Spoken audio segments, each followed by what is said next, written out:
It is just a huge honor for me today to be podcast interviewing Dr. Wally Renne, all the way from Charleston, South Carolina, where he's at the best damn dental school ever, the Medical University of South Carolina, where he graduated in 2008.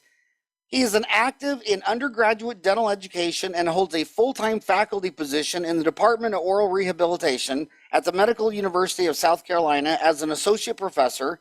He is the director of the Division of Digital Dentistry and directs CAD/CAM Clinic and Esthetic Clinic. He is the course director for the preclinical CAD/CAM course. He has won several national and regional teaching awards for his efforts both preclinically and clinically. He is proficient clinically with the Planmeca Planscan, CEREC Omnicam, 3-shape trios, CX 3600, and iTero. His special interest in patient treatment includes advances in material sciences that improve patient quality outcomes. He is active in dental research and currently has several patents, including a patent for a platform of long-term antimicrobial dental materials that have revolutionary bond durability components by inhibiting enzyme degradation of the hybrid layer while simultaneously preventing bacterial proliferation. That is so damn cool. Where did you figure out all this research stuff? Man, it's just pure serendipity and, standing on the shoulders of giants that have helped me in my career. From the early stages to mentor me and teach me when I really needed it.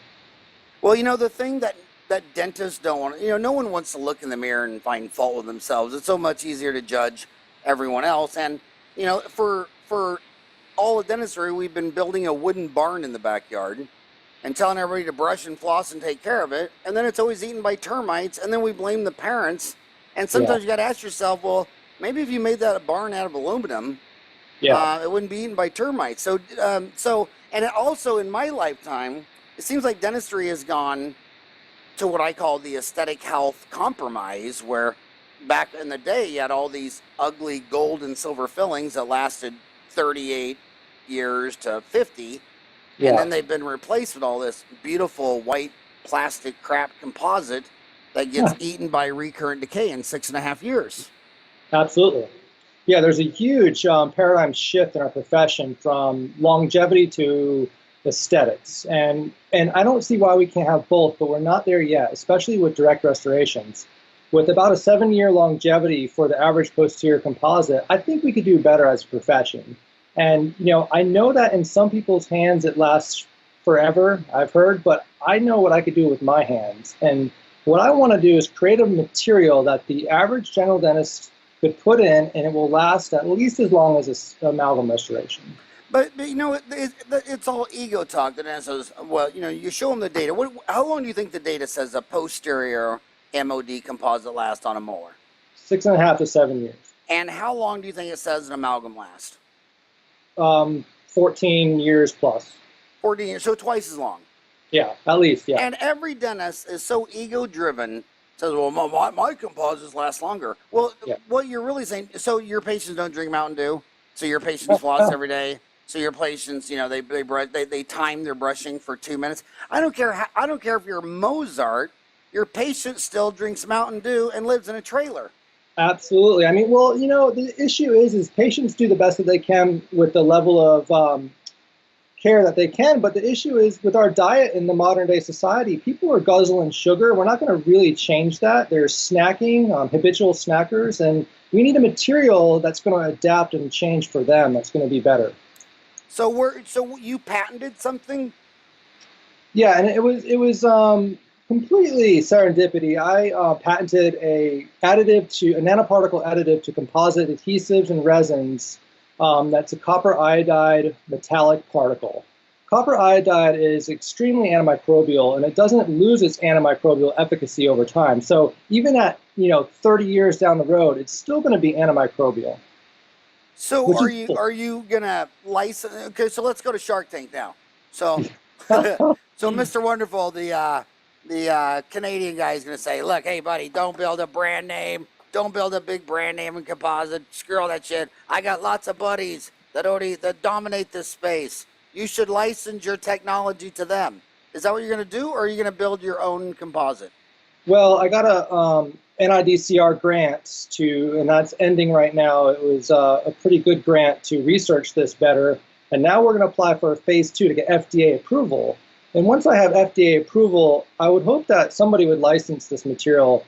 The issue is, and what I've been told by leaders in the industry, is that companies could care less about how long their materials last.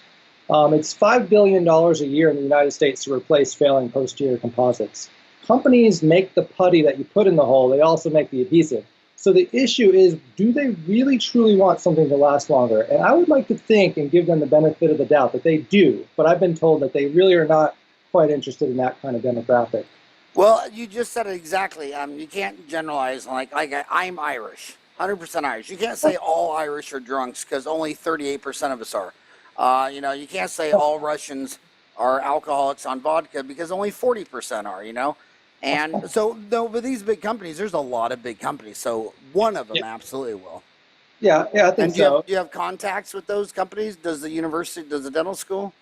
Dental school, not really. I do. There's some really good companies out there that truly do care about the quality of the materials. And, you know, I've been in talks with several of them, and I'm excited to see what the future brings. So tell us how it works. So copper is intrinsically antimicrobial. They've been lining countertops with it in hospitals to decrease nosocomial infections for years.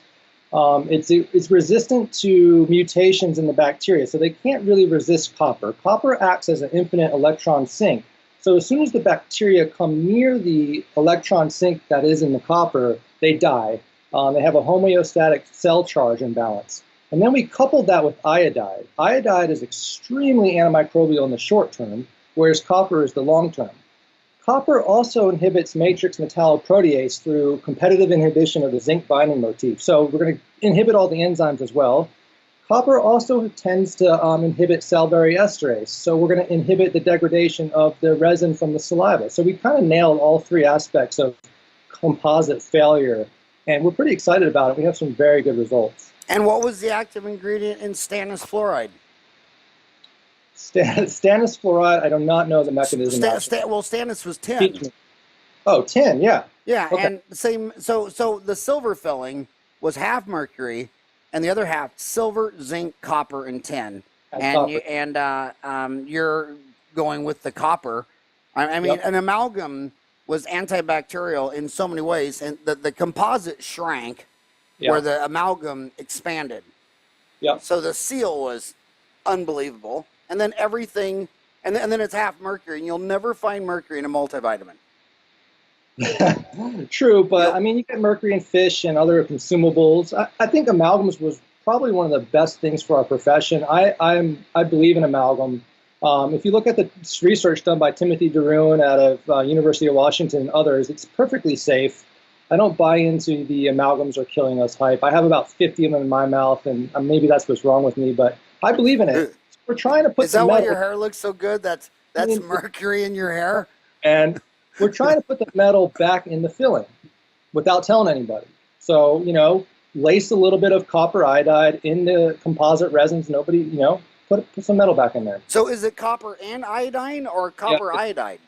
Copper iodide, and what that is, it's a salt of, interestingly, it's a white powder, and they used to put it in table salt for your daily consumption of iodide. And so it's perfectly safe to eat. In fact, the FDA has it on the generally regarded as safe list for, you know, 1 milligram consumption, and it's to prevent safe. goiter. Yes. Yeah, you know, the biggest public health measures of all time were all prevention. I mean, they put iodine in salt and wiped out goiter. They put beriberi and riboflavin in bread, knocked out those diseases. What was the other ones? Scurvy was vitamins. In fact, you know what the first medicine on Earth was? It was actually a lime. Wow. Remember it was a lime. The British Navy came back, and they usually, whenever they came back, at least a quarter of all the soldiers had died of scurvy. And the brigade came back, and this one intelligent physician noticed, oh my God, no one had scurvy on the ship. So he ordered the ship quarantined. It was under wraps. They studied it. When they got done, they said, the only difference we can find is they had a barrel of limes.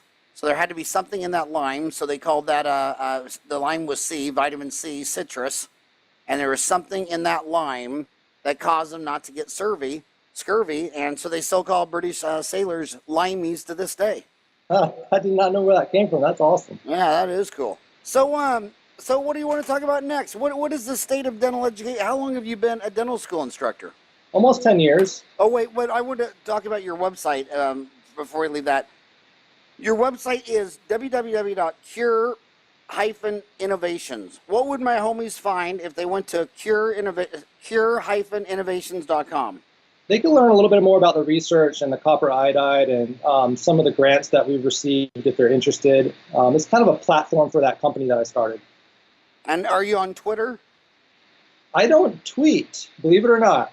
My gosh, didn't you learn that if you have 50 million followers, you got the White House?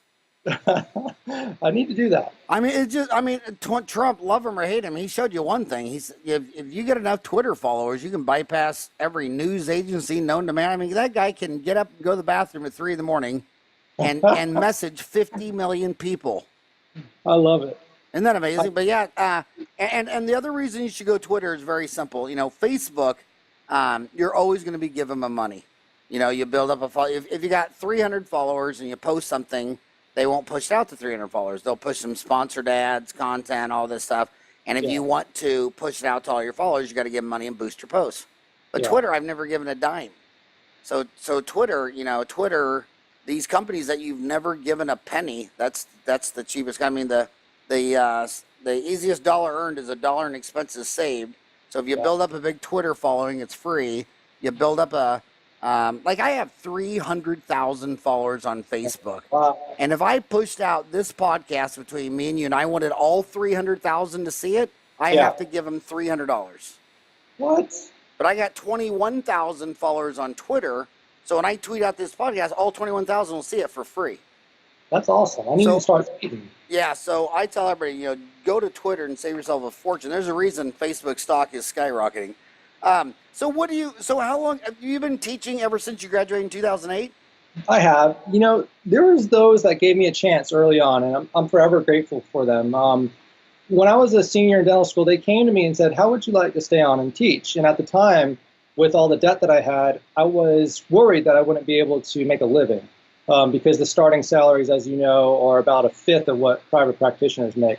But I decided to take a leap. I always knew I wanted to teach. I tutored in college. I tutored in dental school. And so I fell in love with it. I think dental education is the best kept secret of our profession. That is very cool. What is a career in dental education? I mean, is it all clinical? Is it family practice? Do you get to do research and work on your companies like cure-innovations.com? Yeah, it's absolutely a blend of everything that's fun to do. So you get to mentor students and really shape and mold them, and you teach them both in lecture and in clinics. So you're helping them with their very first posterior composites, their very first CAD/CAM crowns, and things like that.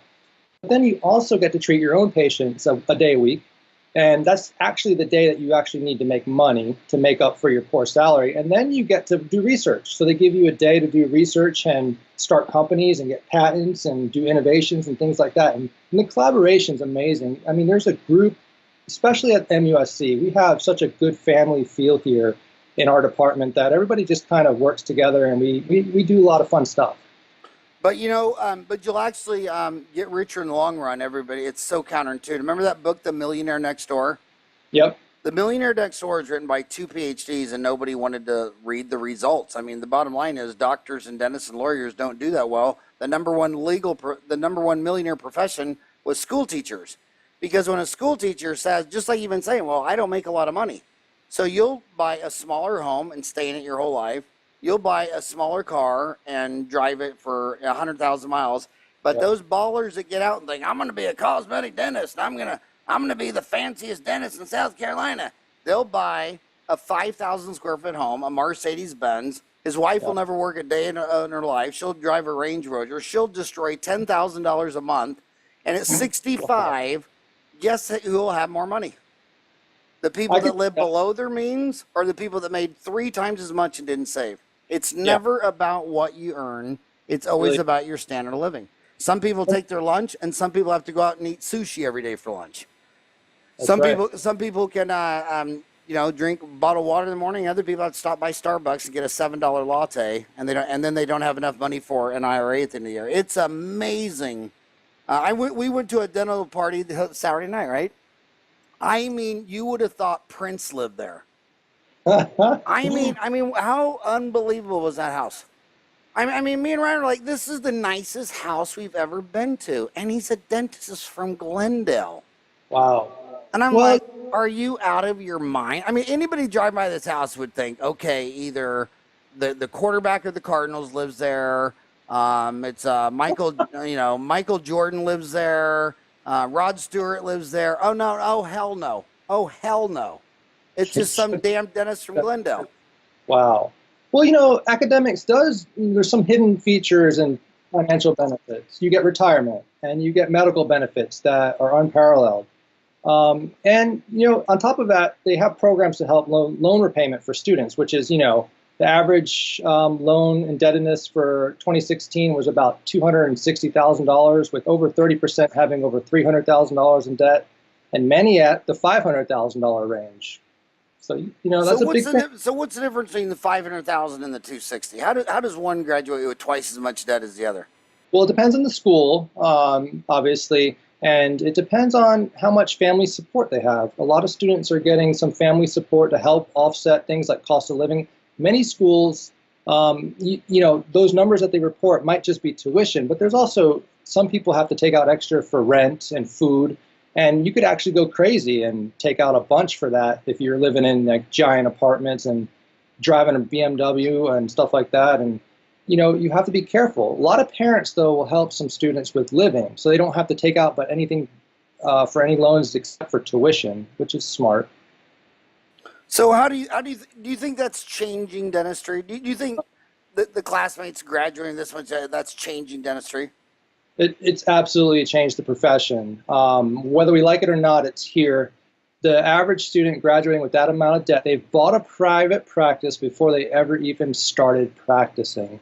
You have to try to put yourselves in that position. If you look at the debt to income ratio, 1976, the dental profession was about 70% debt to annual median income ratio. Now we're well over 100%. Now say that again. Say that again. That one. That was yes. That was too fancy. So if you look at debt to income ratio, the median income in the 1976 area, it was about 70% for dentistry, which was if you look at all professions, that's amazing. So this means if you made $1 income, you had 70 cents worth of debt. Yeah. In 1976. 1976. And what is it in 2016 or 2017 now? It's 107%. 107%. Wow. Do you have a reference on that or anything? Or yeah, that was published by. You can email me that, Howard at Dentaltown. That'd be awesome. I think it was Nicholson in the Journal of Dental Education in 2015. Okay. Yeah, pretty sure. If you ever find that link or the email it to me, Howard Dentaltown. That is amazing. So how do you think it changes dentistry?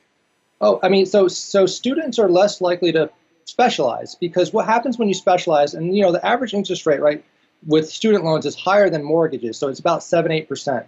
So the interest will accrue if you go into a specialty.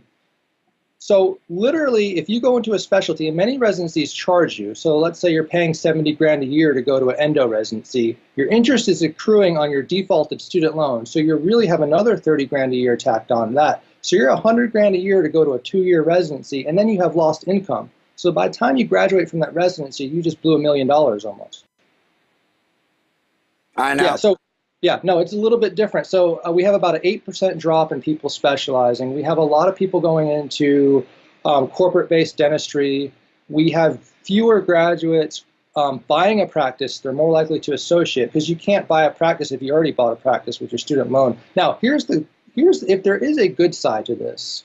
If you could actually imagine it, dental education's getting better. We're mentors to the students, and I'm not justifying the cost at all.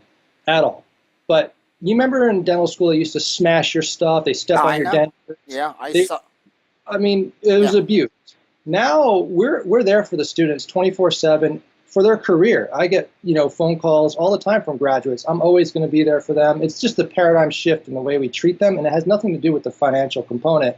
It just has to do with the new generation of educators. But it'll help the financial component, because the guy who led that revolution was out there in UAP. What was his name? The orthodontist, what was the orthodontist at UAP? I don't know. I don't know. Who they named the dental school after UOP? UOP Dental School. Yeah, 30 years ago when I was in school, it was the Marine Corps mentality. The Yeah. harder I treat you and the more I treat you like shit. Yeah, and then Art Dugoni at UOP said, these are our colleagues. Why is everybody treating them like shit? Why is everybody being mean to them? And he Yeah. was on the floor, knew everybody's name, and that turned out to make bank for him because schools like Art Dugoni get more money from their alumni. Like if my dental school wrote me a letter asking for money, I can't tell you the violent thoughts that would go through my head. I mean, I would just, the last thought I'd ever have was actually giving them cash. Yeah. But Creighton Yeah. University, my undergrad, a Jesuit school, totally different. And the head priest at Notre Dame, if he writes a really bad letter that's short and has a bunch of typos, he'll get $10 million.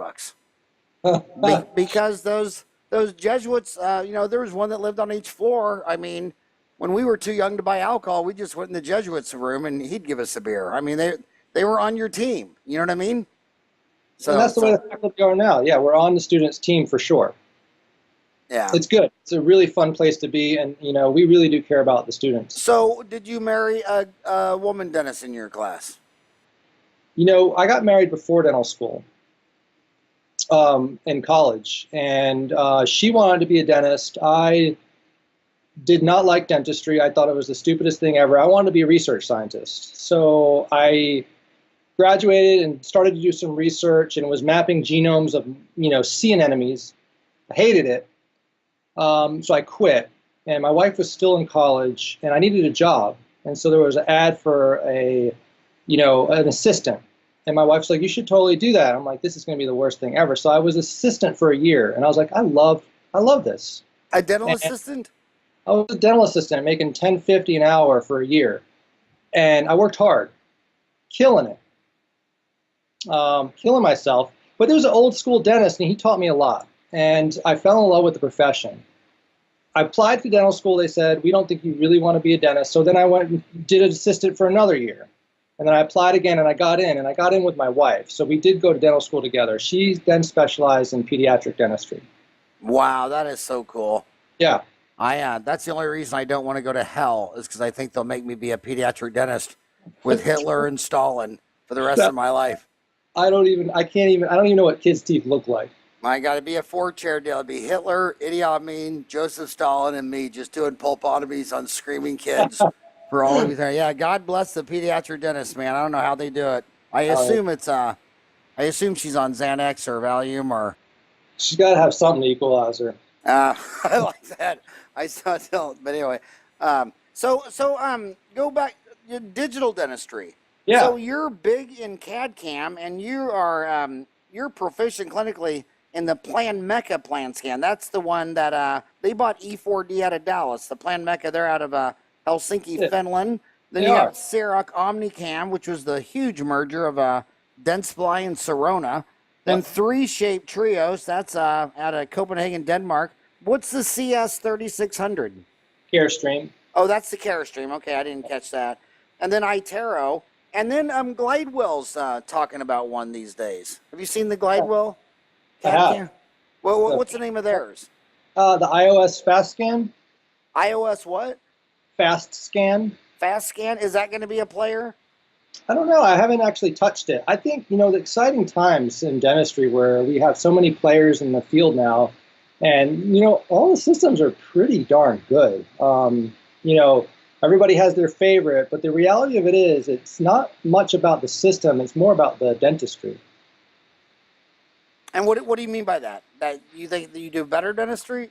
Yeah. I mean, for example, if you pick up a Planmeca Planscan and you fabricate a crown with it, and on the same prep you fabricate an Omnicam restoration, it depends on the dentistry on how well those things are going to work for the patient and the fit and the bonding, and it's all about dentistry. It's just a way to do things. And so garbage in, garbage out. If you still do a crappy dentistry, you could scan it with a $56,000 Lamborghini scanner, and you're still going to get crap back.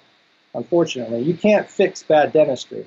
And so that's why I love teaching this new generation of students, because they could pick up any scanner and scan with it. They could design crowns They merge with CBCT data. They do all guided implants with Dr. Ludlow here, and they're just geniuses. And it's the dentistry that is always the hiccup. For them, the technology is easy. It's really cool. What percent of the dentists in the United States do you think have digital radiography as opposed to film? Geez, man, I would hope 100%, but probably 80. 80% adoption rate. I don't know. So what percent do you think have upgraded from a Pano to CBCT? Maybe 20, 10 to 20? Yeah, I'd go with 10. What percent have upgraded from lab to chairside milling? Maybe 15%. Yeah, so how long, so the question begs, what is it going to take for CBCTs to go from 10% penetration to 80, like digital radiography replacing film, or chairside milling replacing a lab, to go from 15% to 80%? Do you think it's the price of the unit? Do you think it's how the learning curve, the long learning curve? I always said CAD/CAM was like buying a musical instrument. I mean, just because you bought a Fender guitar doesn't mean that you're now the Beatles. You have to spend the time to learn how to play it. So what do you think is holding back the adoption rate? I think that up until recently, it was just really geared towards the dental enthusiasts that like tinkering on the computer and stuff, but it's gotten so much easier, and the technology's gotten so much faster and more accurate. We're at the point right now where we're going to surpass the early adopters, and we're heading into mainstream adoption, I feel like, within the next 5 years, and we've been saying this forever, though. But two things need to happen. Dental schools need to adopt this as standard of care, such like MUSC has, and teach it as standard of care, not something special, not something that you need to turn 2 keys and type in a code like a new code to use. Our students can use it whenever. And then secondly, the price needs to come down. These systems need to be sub $50,000 range for complete scanner and mill. I agree. When you also teach aesthetic dentistry. Yeah. Take your wife, for example. Say you had to do number 8. Yeah. Would you really do chairside milling, or would you throw that one to the lab? No, I would do it in a heartbeat. Really? You would do it in a heartbeat? I feel like as the clinician to sit there and characterize that restoration right there for the patient and put my signature on it, unless I had a lab technician that was in my office, I would prefer that. But for me to mill a restoration and to be able to put my signature on it and to get that to blend, there's nothing more satisfying. And I feel like I hit a slam dunk more than lab, even with sending photos and sending giant descriptions of what I want, because I'm there for the patient. Now, like I said, I think the pinnacle would be having a master ceramist in my office to do it right there. But if you're talking about distance lab, I think chairside's better. And what would you mill for her number 8 incisor? I would probably mill, right now I know she's a B1 shade, she's probably an Emax medium translucency. It's a gorgeous material and it's freaking indestructible. And what would you mill if it was her first molar? Same thing. Same thing?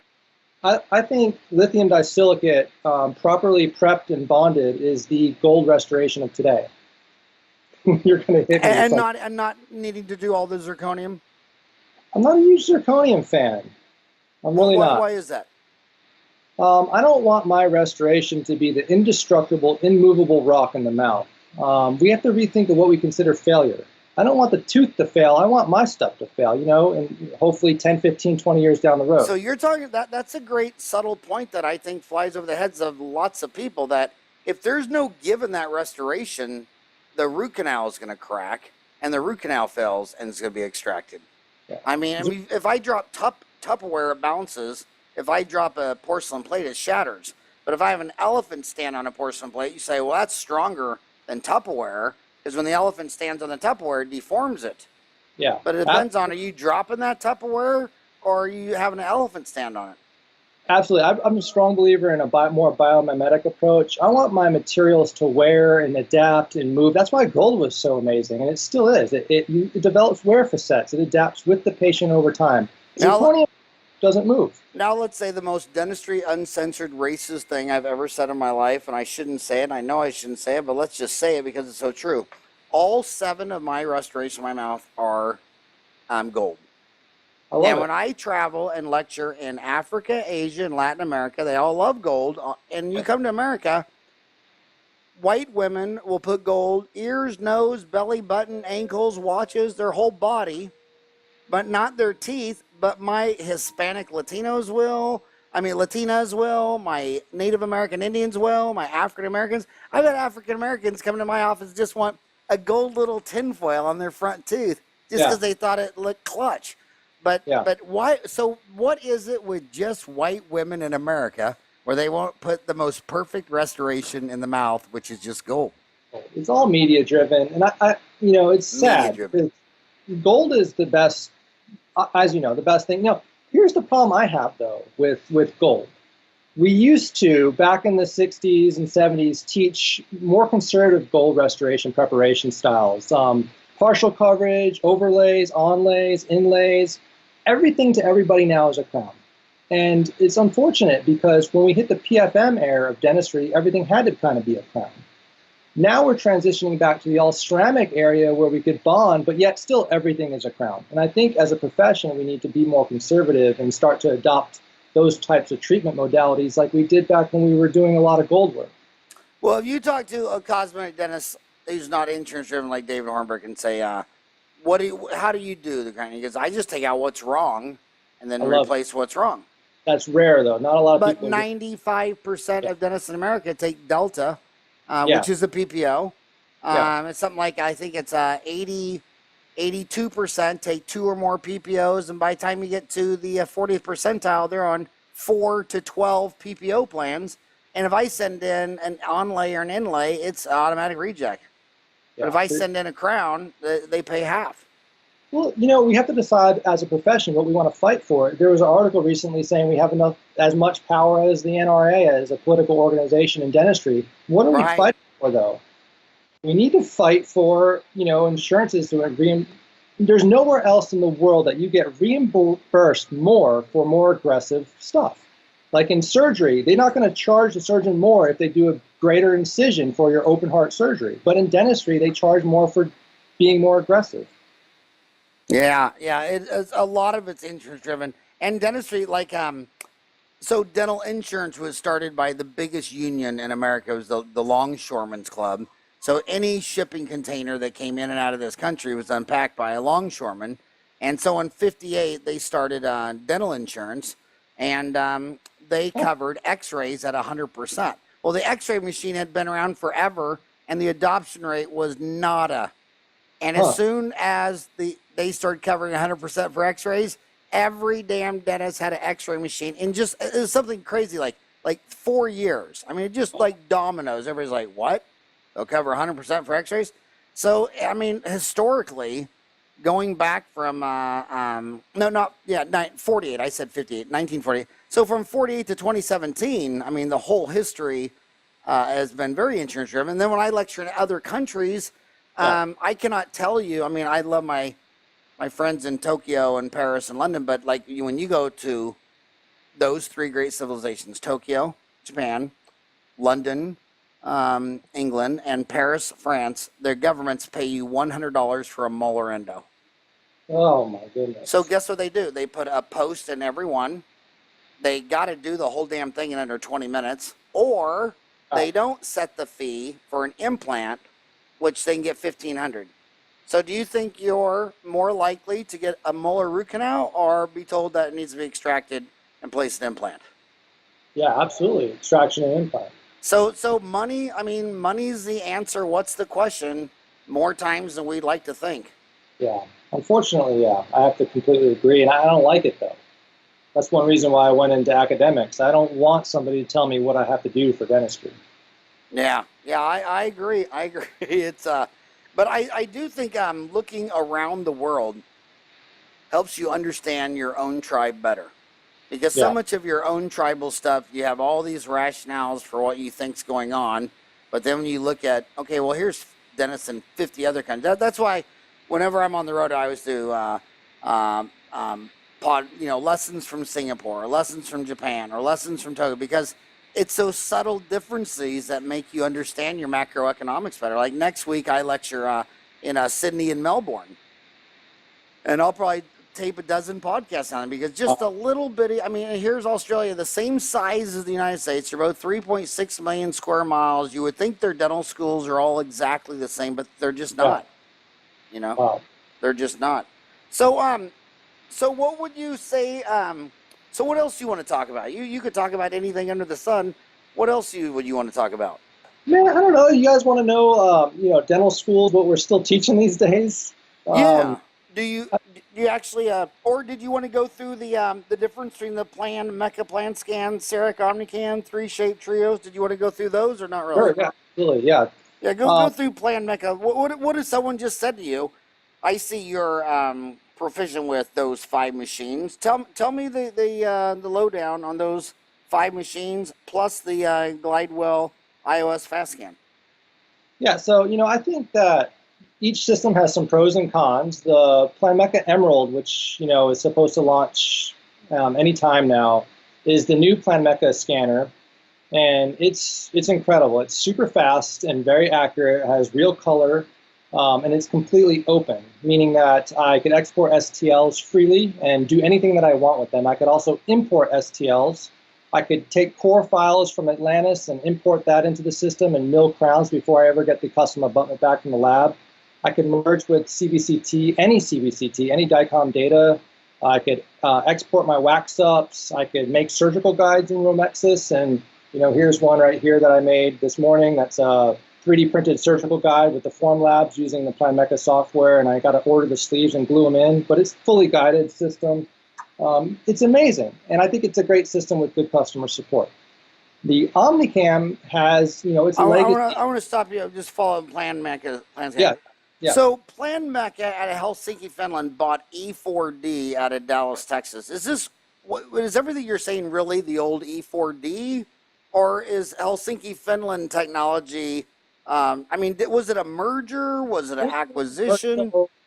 Shine, Ivoclar, and Planmecca are 3 owners in E4D, kind of. They're 4 kind of partners. And the 4 being Shine, Ivoclar, Planmecca, and E4D.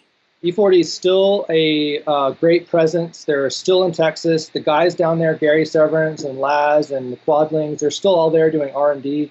They have training facilities. They're pumping out this new scanner that's coming out. So they're actively working. But the nice thing is they get support from Ivoclar. They get support from Planmecca in Finland.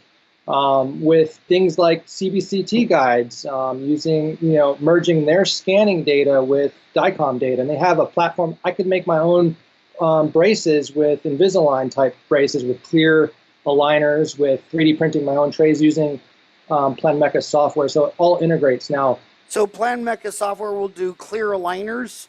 Yes. Just their own technology? I mean, you don't have to use Invisalign or... No, they partnered with, it's an attachment that you add on to of course, companies are going to charge you for all their cool bells and whistles, right? So you buy this add-on to their Romexis software that lets you print your own clear aligners. And you can merge an intraoral scan with the DICOM data, highlight the roots, move the teeth, and then print a series of clear aligners. You could print surgical guides. In your own office? Yeah. So an orthodontist could get rid of his Invisalign lab bill, which is steep. I mean, it's $1,000 a case. I know orthodontists that have rooms full of 3D printers that are printing all their own things using this technology. Oh my God, you got to score me with that podcast. Can you fix me up with that? At an online CE course, I mean, when you talk to orthodontists, they all say, I say, what % of your practice is Invisalign? They say about 20%. I say, what's the pro, what's the con? The pro is, the obvious. The con is, oh my God, it's $1,000 lab bill per case. What do you think these guys are printing their own aligners out? The cost is going to be about $3 an aligner. Oh my God. Can you fix me up? Can you email and introduce me to guys like that? It will blow your mind. The software is incredible. It's absolutely incredible. You have all the information. You see the roots move in the bone because of the DICOM data merging. It's incredible. And the loyalty to Invisalign, if you're an orthodontist, I mean, they bypass the orthodontist now. What is it? Smiles Direct? Yeah. And there's Clear Correct as well.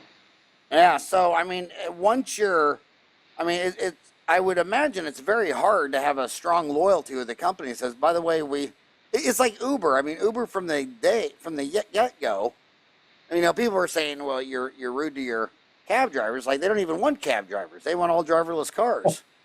Yeah, absolutely. I mean, I don't see orthodontists having any trouble switching to in-house made aligners. Particularly, they're going to be the ones, the orthodontists, planning these things on the computer. That's going to be the big holdup, though. So we're talking about adoption rate, where 80% at digital X-ray, 10% at CBCT, 15% labs. Yeah. I would assume the adoption rate of Invisalign for orthodontists has got to be 99%. Yeah, absolutely. What percent of them do you think are now milling out their own clear aligners? Less than 5%. Less than 5%. So that'd be the hottest online CE course in dental town history. I don't think people even know about it. Can you make that course, or do you rather an orthodontist do it? Or I have a case right now that I'm printing out that I'm going to be making some aligners for. Would you ever consider making an online CE course for dental town? I have not, but I would love to. Well, I would love to. And the thing is this, I mean, when I got out of school 30 years ago in 87, Delta paid me $1,000 for a crown and $1,000 for a molar root canal. Now, 30 years later, they give me $600 for a crown and $600, and yet my staff, every time the Earth flies around the sun, they all want another dollar. Yeah. Their whole raise is based on the zodiac, and you know they always come to me with these charts of the solar system, telling me when the Earth will be in orbit for their next pay raise, and so you have to start using technology. I got the four-figure deal. It's got to be faster. It's got to be easier. It's got to be higher quality, but it has to be lower cost. And so many times in dentistry, they go, I got the greatest idea, and it'll only add 20% cost to your dentistry. And I'm like, dude, the insurance companies have already whacked me 40%, and your best idea is to make everything 20% but more expensive? Yeah, they're killing us. And you know, like they take this surgical guide, it cost me $3 to make. And, you know, I would pay $400 for this. It's a 2-implant guide from another company. And I think, you know, finally, every general dentist could afford to make their own surgical guides with open platform softwares. This whole concept of everything being closed is just ridiculous to me. Okay, explain to my homies the difference between open platform and closed platform.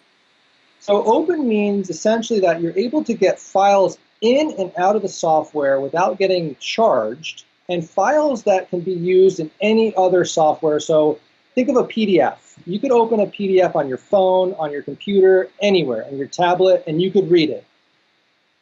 The STL file is the PDF of the 3D world. You could open an STL on any 3D program on your phone, computer, and any 3D printer could print an STL file. And so Romexa software lets you pump out STLs of surgical guides. It lets you bring in all sorts of things, where some companies don't like to play nice with that kind of architecture. They have their own proprietary files you can't do anything with. And which companies are those?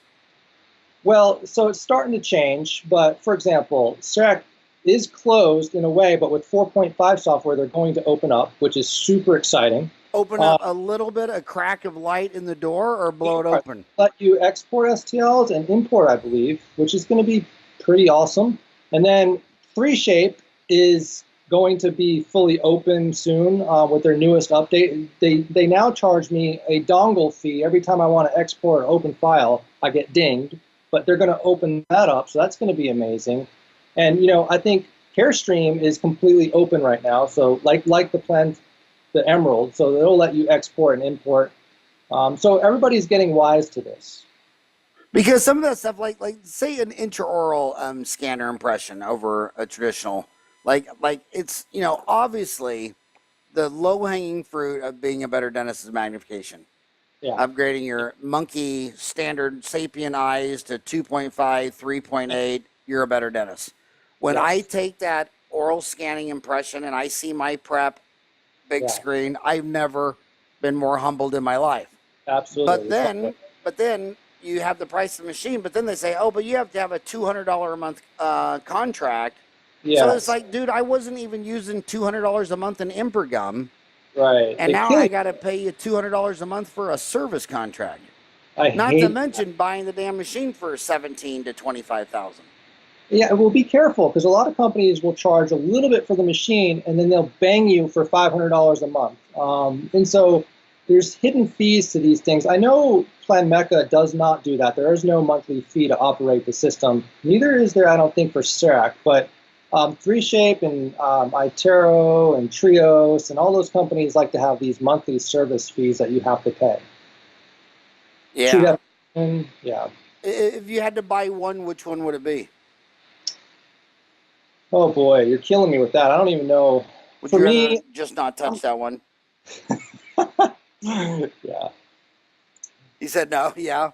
Not gonna touch that Well, one, you know man. what's funny is yeah, because what you're talking about is the initial cost versus the Right. total cost. Like Exactly. today, I was out there with my son Ryan. We went for a 3-mile walk, and you know, every time we were talking to the electric guy because he's trying to dig through the street to find a power line that went out. Yeah. And Yeah. I said, you know, when they built these streets, if they would have put a crawl space, you know, one time, Yeah. you'd never have to cut up a street the rest of your life. But Genius. every time there's a problem, they go to lowest bidder. And it was 48 years ago today on July 20th, 2017. And July 20th, 1969, Neil Armstrong stepped on the moon. And it's funny when you listen to who's the first, John Glenn and Neil Armstrong, when you ask these guys, did you feel safe up there? They all said the same thing. I knew I was up there in something built by the lowest bidder. Oh, my. I knew I wasn't in a Mercedes Benz. I knew I wasn't in a Cadillac. I knew I was in a Dodge Dart. I mean, they Yeah. put this whole damn thing up for a bid, and it's pretty scary when you're in the lowest bidder. You know, it's the same thing on roads and construction. Everyone Yeah. always asks, you know, my practitioner is like, God, I can't believe how long they've had that street torn up.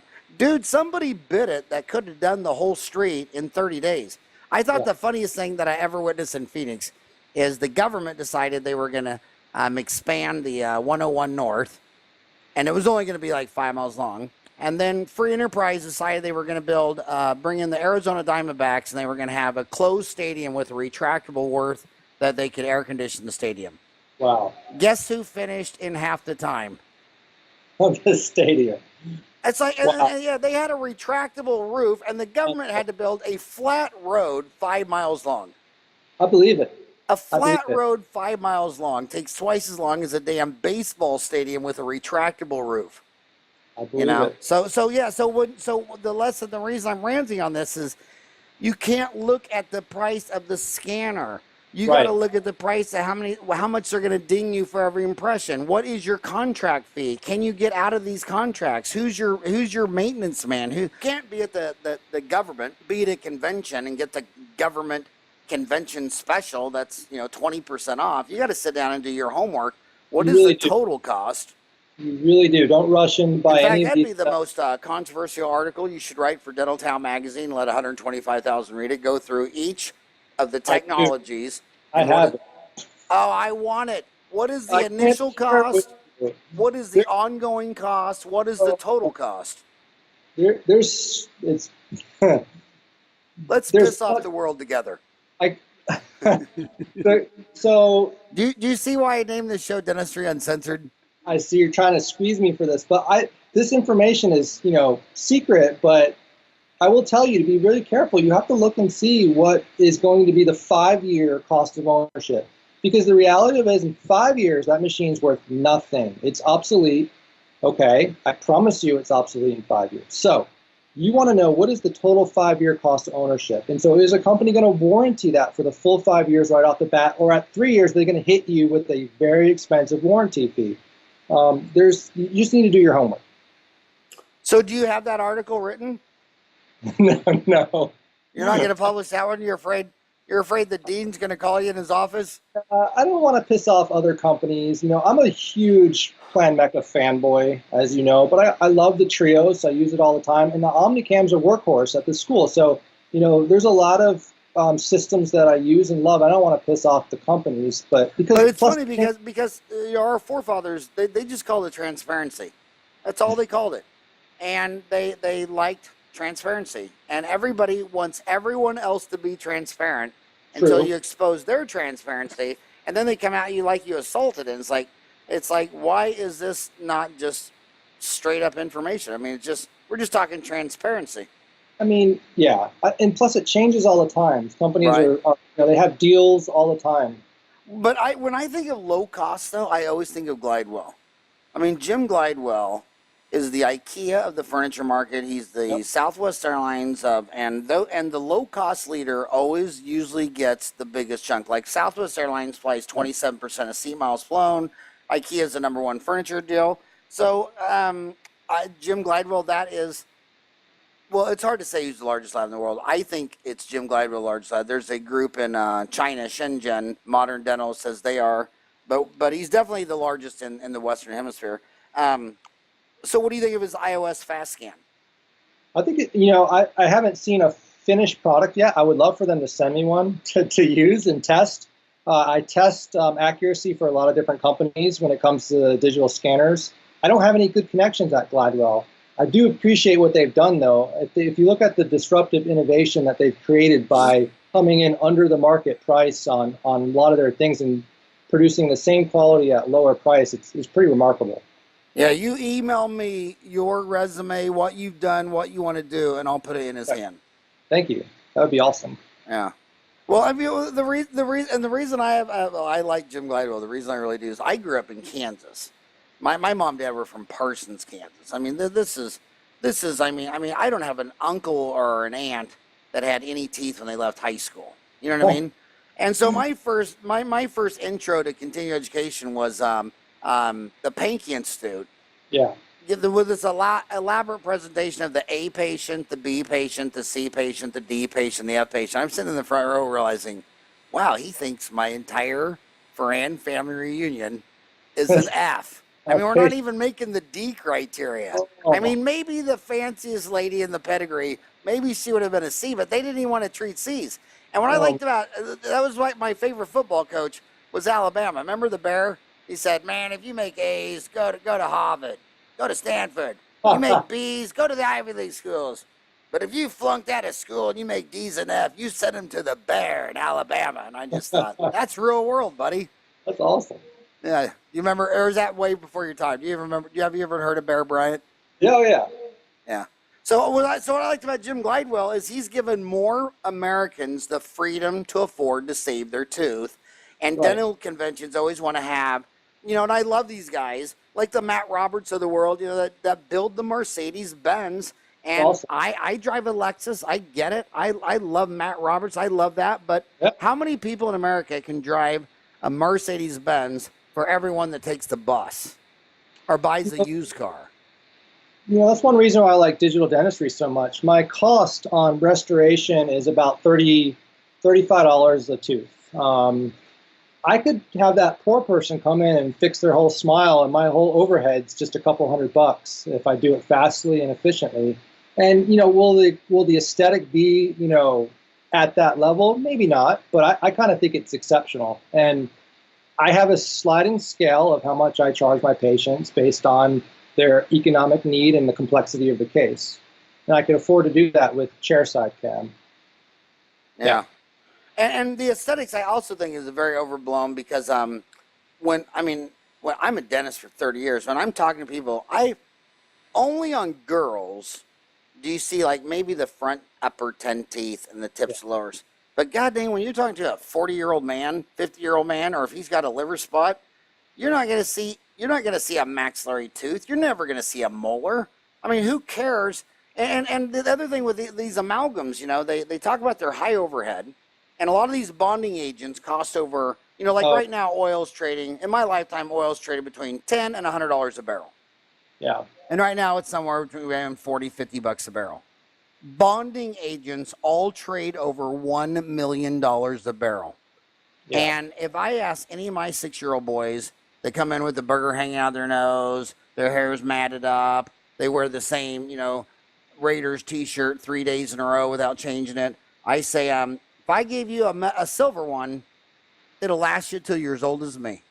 Yeah. But if I give you a tooth-colored one, I got to give you a shot every 6 years the rest of your life. You know how many of them 10-year-old boys say, I don't want a shot? Yeah, I agree. Absolutely. The issue that I have is with those individuals on the CE circuit and I respect them as clinicians, but they give this false perception of what's possible in the average general dentist's hands with composite resin.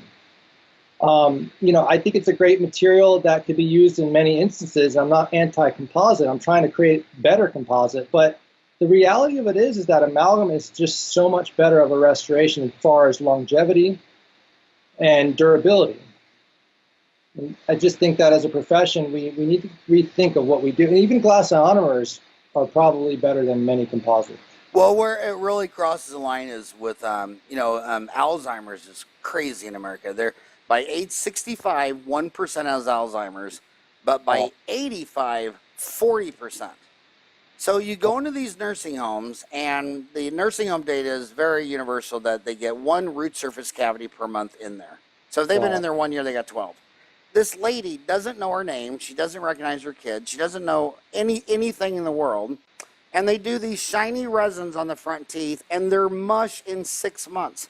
But if they were amalgam or glass ionomer, they might last 3 to 5 years. And it's like, so you got your fellowship in the AACD, and you're a cosmetic dentist on a 78-year-old lady who doesn't know her husband's name? Yeah, I mean, at some point, you got to be able to have the balls to say, "Look, dude, you're not even a doctor. You're a fanatic. You're a nut job." I mean, I think a doctor should have many tools in their toolbox. And if you just sit there and say, "I'm going to throw away all the gold and all the amalgam, all the glass armor because I'm a proud member of the AACD," well, okay, now, dude, you're not even a doctor. You're a quack. You're an extremist nut. You're not a doctor. Well, I think we need to consider the evidence that's published in the literature as well. I mean, it's pretty well known amongst any researcher or material scientist in the United States that composites just don't really last that long. It's just a fact in the posterior dentition. And if you start talking about root caries, nothing probably lasts shorter than composite restoration. In fact, you're probably doing more harm than good. Wow. Yeah. You're doing more harm than good. And so if you had an 80-year-old lady, because in the nursing home, you go to a nursing home, they're all women, and there's only one man in there named Lucky. And that's why you want to be healthy. You want to be that one guy in the nursing home where you have 100 women all to yourself. If they wheeled in that 80-year-old lady and she's got Alzheimer's, so her brushing and flossing is going to be horrible. How do you brush and then I've gone into a dozen nursing homes in Arizona and I watched the oral health deal. So they got these CPAs. Now, they're not registered nurses. They're not licensed practical nurses, a 2-year. They're a certified practical nurse. And she takes a toothbrush, she puts a pea of toothpaste on the front. She goes back and forth 5 times and then says spit in a cup. And that's the dental regimen. And that gets done once a day. So there's no oral health care. She's got Alzheimer's, she's got rheumatoid arthritis, and a certified nurse assistant's got to do that to all 24 ladies in her wing during her shift. I think that's the biggest healthcare crisis in dentistry right now, is the aging Americans and the way that they're treated. And as a profession, we need to get together and try to scientifically create new and better materials to help these patients. We need to create bioactive glasses that are going to also be antimicrobial and anti-enzymatic for these patients. They're never going to brush their teeth. And so we have to do better as a profession. And I know people are working hard all across the country trying to figure this out. So, but what do you care for? You're a man. You'll never make it to the nursing home. Well, I have patients. You'll choke to death on a cheeseburger long before you ever make it to the nursing home, right? I hope so. But I like these coverings. Zimmer, they had a press release about a new. So when they do a hip transplant, if it gets a staph infection, that's just brutal. I mean, that's the #1 cause of death in a hip transplant is a staph infection of that implant. They're claiming they think they have a new coating on a hip titanium that will not allow Streptococcus mutans or strep to grow on. Have you heard that? I have not. I know that I've been working on coating titanium abutments and screws and implant platforms with antimicrobial vapor deposition of copper iodide to prevent biofilm around there, which would prevent that crestal dieback that you see with a lot of implants. But yeah, our companies are The issues are with FDA approval. It's very expensive if you have a proprietary coating on a hip per se. It's multi-million-dollar research that's going to be required to get that out. And by the time it comes out, you don't even know if something better hasn't been released. And it's a gamble for a company. So I'm surprised Zimmer actually went through with something. Yeah, and they'll pass things like NAFTA, but they won't pass things for like FDA zones. Like I feel really bad. The house I live in. You know why? You know why I live in this house? You know why the lady sold it to me? Why? She was born and raised in America, an American her whole life, and she had brain cancer, and the only drug out that was treating this was in Scandinavia, and the FDA hadn't approved it. Well, I understand the FDA hasn't approved it, but she's an American. You haven't approved it, but I'm dying, and I just do it anyway. And the answer is no. And it's like, okay, we're not asking Medicaid, Medicare. We're talking about my own money in America, buy a drug made in America, and that poor woman had to sell this house and move to Scandinavia. Wow. And it's like I understand. It's kind of like I understand if you're the government and say, hey, Howie, you're trying purple soup and there's no research on it. Okay, well, that's okay if I was doing it because of something silly.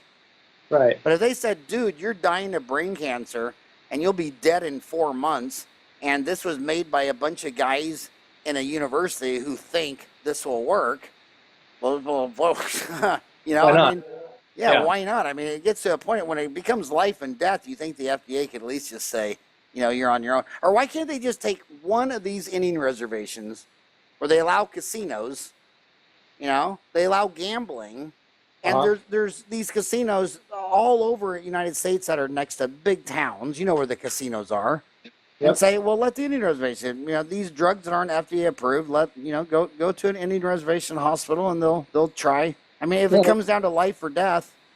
Well, because they're not technically American territories, right? Right, they're nations within a nation. Right. So they technically should be able to bypass those types of regulations. That's an idea I never thought of.